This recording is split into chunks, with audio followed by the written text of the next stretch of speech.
Des matériels de terrassement et de revêtement, des remorques de purification d'eau ainsi que des équipements composés de brouilleurs portatifs, de robots de déminage et de drones sont soigneusement alignés. L'ensemble dessine les contours d'une armée en pleine modernisation. Dans ces décors de puissance, symbole d'un Mali qui renforce son outil de défense, arrive le général d'armée Assimi Goïta, président de la transition et chef suprême des armées. Il passe en revue la troupe dans un moment chargé de symboles et de fierté.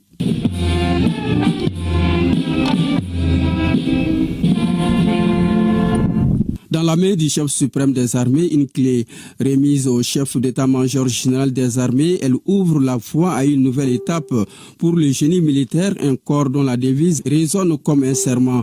Construire, parfois détruire, toujours servir. À travers cet acte symbolique, le président Goïta réaffirme son engagement constant en faveur du renforcement des capacités opérationnelles des forces armées maliennes.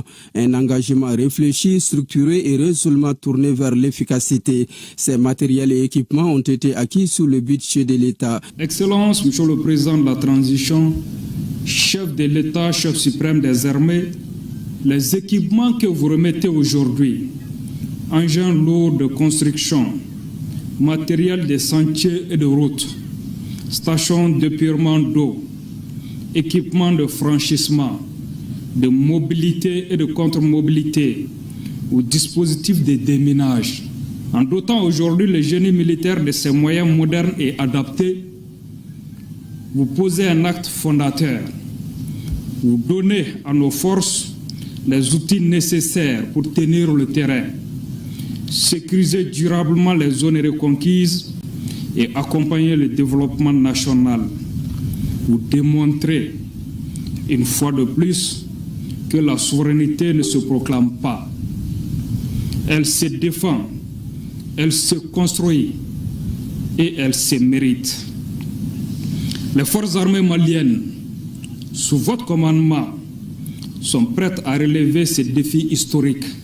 Classés avec méthode tels des ouvrages précieux sur les rayonnages d'une bibliothèque, les matériels et équipements de dernière génération s'offrent au regard du président de la transition.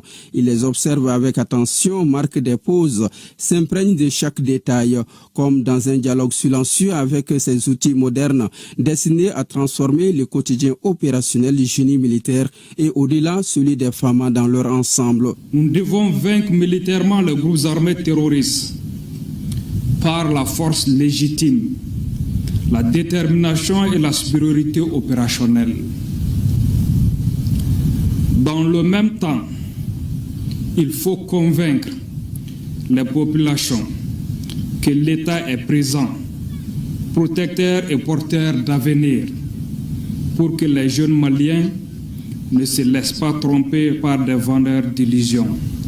Enfin, nous devons continuer de nous transformer pour bâtir un État moderne, juste et fort, qui s'adosse à une armée professionnelle, polyvalente, enracinée dans les réalités nationales et tournée vers le développement.